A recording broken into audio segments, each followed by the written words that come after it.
안녕하세요 여러분. 오늘 하루도 주님의 은혜와 평강이 여러분의 하루 가운데 가득하기를 축복합니다. 오늘 본문은 역대하 26장입니다. 유다의 온 백성은 우시야를 왕으로 삼아 그의 아버지 아마샤의 뒤를 잇게 하였다. 그가 왕이 되었을 때에 그는 16살이었다. 아마샤 왕이 죽은 뒤에 우시야는 엘랏을 재건하여 유다에 귀속시켰다.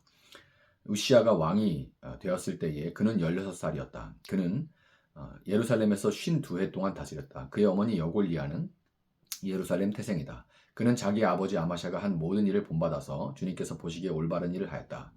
그의 곁에는 하나님을 경외하도록 가르쳐주는 스가랴가 있었는데 스가랴가 살아있는 동안 우시아는 하나님의 뜻을 찾았다. 그가 주님의 뜻을 찾는 동안은 하나님께서 그가 하는 일마다 잘되게 하여 주셨다.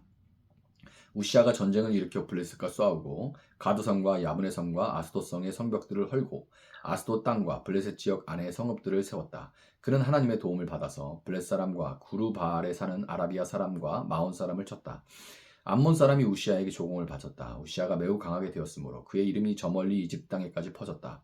우시아는 예루살렘의 성 모퉁이 문과 골짜기 문과 성 굽이 이 세 곳에 망대를 세우고 그것을 요새로 만들었다.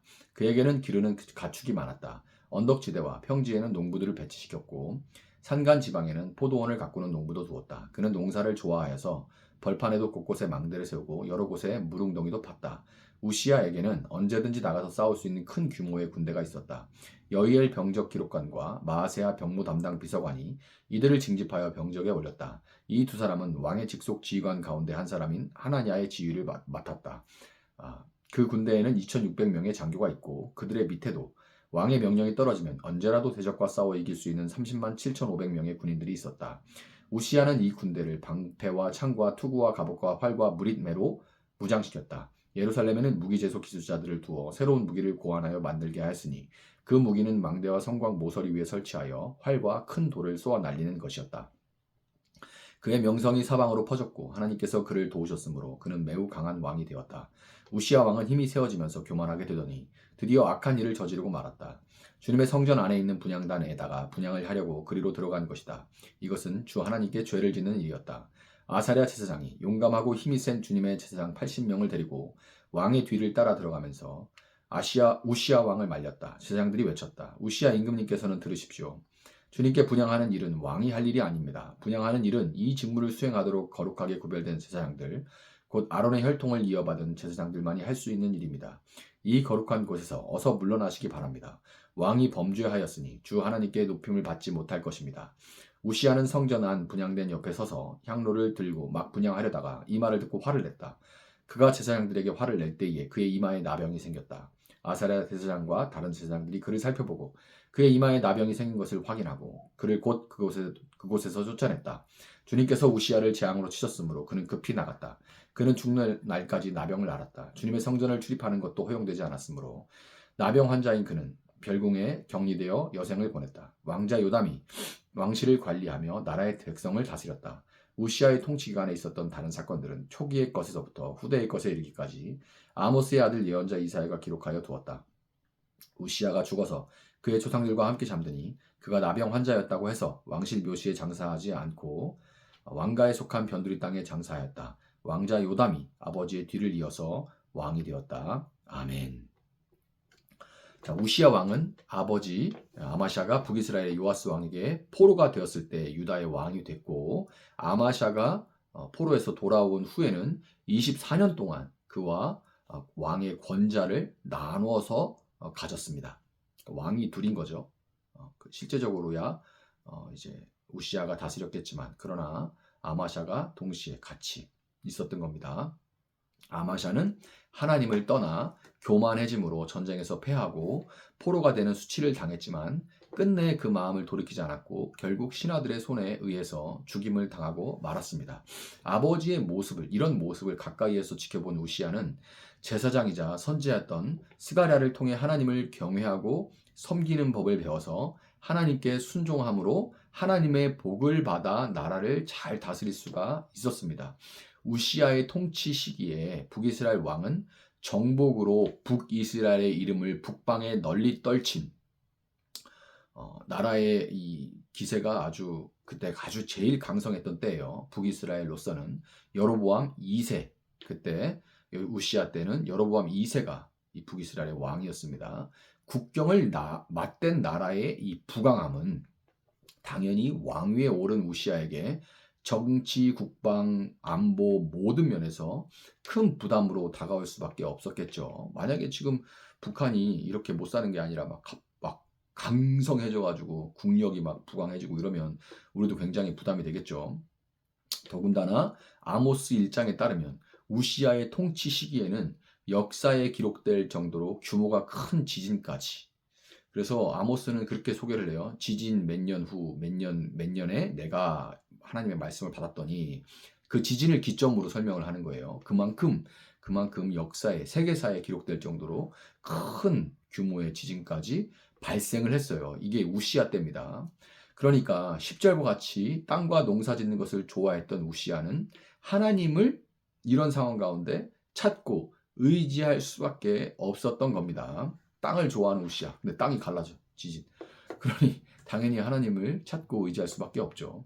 안팎으로 어려운 상황에도 불구하고 하나님은 그분을 의지하고 찾는 우시야에게 당신의 힘과 지혜를 허락해 주셨습니다. 우시야가 농사와 무기 개발에 관심을 기울인 덕에 지진에도 불구하고 나라의 경제와 국방력은 빠르게 회복되고 성장할 수가 있었고, 더 나아가 블레셋, 아라비아 그리고 마온을 정벌까지 할 수 있었습니다. 그의 통치 아래 남유다는 날로 강성해져서 이웃의 암몬 사람들이 조공을 바치기에 이르렀는데요. 참으로 그는 북이스라엘의 영토를 제외한 남쪽으로는 솔로몬 시대의 영토만큼 뻗어가며 번영을 구가할 수가 있었던 겁니다. 우시야가 위기의 때에 나라를 잘 다스렸지만 본문 15절은 하나님께서 그를 도우셨으므로, 개역개정에는 이 부분이 이렇게 돼 있어요. 기이한 도우심을 얻어, 하나님의 기이한 도우심을 얻어 그가 매우 강한 왕이 되었다, 이렇게 기록을 하고 있습니다. 인간의 말로 다 설명할 수 없는 기이한 하나님의 도우심, 바로 그 도우심이 있을 때 우시야의 이름은 그가 정복한 블레셋의 해안가 간선도로를 통해 오가는 모든 사람들에게 널리 퍼져갈 수가 있었습니다. 그런데 1절부터 15절에서 하나님께 붙어 있음으로 선정을 펼쳤던 우시야 역시 힘이 세지고 하다 보니까 강성해졌을 때 찾아오는 그 교만함의 덫을 피할 수는 없었어요. 16절부터 펼쳐지는 우시야의 행보는 교만하면 사람이 변하는 게 다 비슷하게 되는 것 같아요. 우시야의 그 행보는 마치 그의 아버지 아마샤의 그것을 아주 복사해서 붙여넣기 한 것 같은 그런 모습입니다. 그의 아버지 아마샤가 스스로를 높게 여겨서 자신의 실력을 제대로 알지도 못하고 북이스라엘의 요아스 왕에게 전쟁을 걸었던 것처럼 우시야는 스스로를 높여서 재정일치, 종교와 정치를 일치시키려는 재정일치의 시도를 하게 됩니다. 그는 하나님의 성전에 들어가 오직 아론의 자손인 대제사장만 할 수 있는 분향단에 향을 피우는 일을 하려고 했는데요. 하나님이 임재하시는 성소에 거침없이 들어가 향을 피우려 했다는 것은 그가 더 이상 하나님의 임재를 믿지도 않고 하나님을 두려워하지도 않았다. 자기가 너무 커버린 거죠. 하나님을 더 이상 두려워하지 않는 그런 모습을 보여준 거예요. 왜 그렇게까지 우시야는 했을까요? 힘이 세지자 스가랴를 비롯한 그에게 하나님의 말씀을 전하는 사람들의 말을 더 이상 듣기가 싫어진 겁니다. 내가 알아서 잘할 수 있으니까 더 이상의 지침은 이제 받지 않겠다. 필요 없다. 라는 그런 의미인 거죠.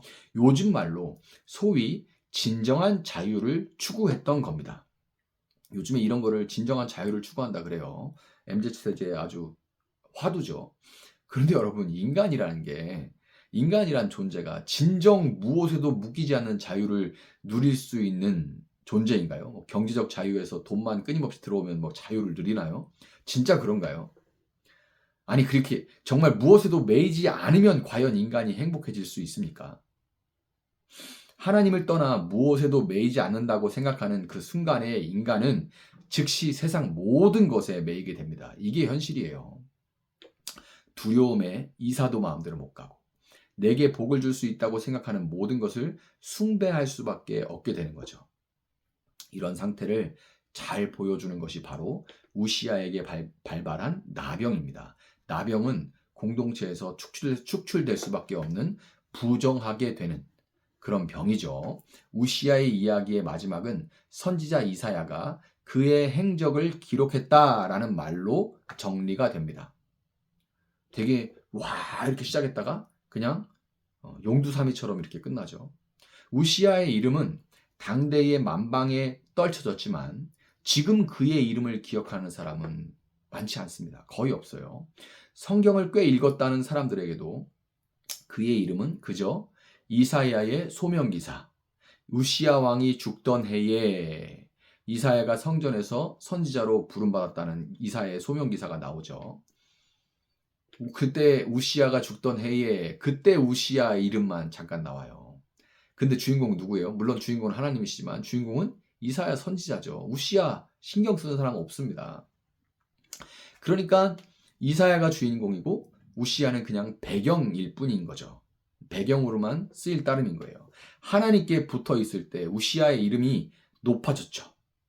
그가 하나님을 떠났을 때 그의 이름은 부정하게 돼요. 나병에 걸린 것처럼 부정하게 되어 영영 잊혀졌습니다. 이렇게 됐다는 것은 우리에게 참으로 두려운 경고고 교훈으로 다가오죠. 우시아의 통치는 비록 52년으로 남유다 왕 중 가장 길었지만 마지막 10년은 나병으로 인해 이름뿐이지 사실상 그의 아들 요담이 대신해서 다스렸던 것처럼 우리가 하나님을 떠나면 하나님은 우리의 촛대를 옮기실 수 있습니다. 믿는다고 하지만 마치 나병에 걸려서 부정을 입고 격리된 것처럼 하나님과 그분의 나라를 위해 아무런 역할도 할 수 없는 그런 비참한 삶. 하나님의 나라는 지금도 전진하고 있는데 나는 그것과 아무런 상관이 없는 그런 의미 없는 삶, 그런 두려운 날이 오지 않도록 이 새날에 하나님이 구약에서 선지자를 통하여 몇 번이고 반복하셨던 그 말씀 기억하라. 기억하라. 기억하라. 이 말씀을 떠올리며 하나님 안에서 진정한 자유를 누릴 수 있는 여러분이 되시기를 예수님의 이름으로 축복합니다. 잠시 기도하겠습니다. 사랑하시는 하나님 감사합니다. 주님, 우시아의 삶을 통해서 우리가 정말 하나님께 붙어 있는 것이 우리의 이름이 이 짧은 인생에서의 뿐만 아니라 정말 영원한 나라에서 영영이 기억되는 것을 우리가 알게 됩니다. 주님, 나병에 걸려 격리되어 그 아들에 의해서 통치되었던 나라가 다스려졌던 우시아의 초라한 말년을 우리가 보면서 주님 참으로 우리가 하나님 안에서 교만해지지 않고 하나님을 잃지 않고 하나님을 떠나 다른 것들을 꾀하지 아니하도록 주님 우리를 붙들어 주시고 끝까지 하나님 앞에 겸손한 삶을 살아갈 수 있도록 주님 함께하여 주시기를 원합니다. 오늘 말씀을 통하여서 우리 삶을 비춰보게 하시고 흔들리지 않는 그런 삶을 살아갈 수 있도록 주님 우리를 붙들어 주시고 순종할 수 있는 힘과 용기와 지혜를 주님 허락하여 주시기를 원합니다. 감사하며 예수님의 이름으로 기도합니다. 아멘. 오늘 주신 말씀 붙들고 계속해서 기도합니다.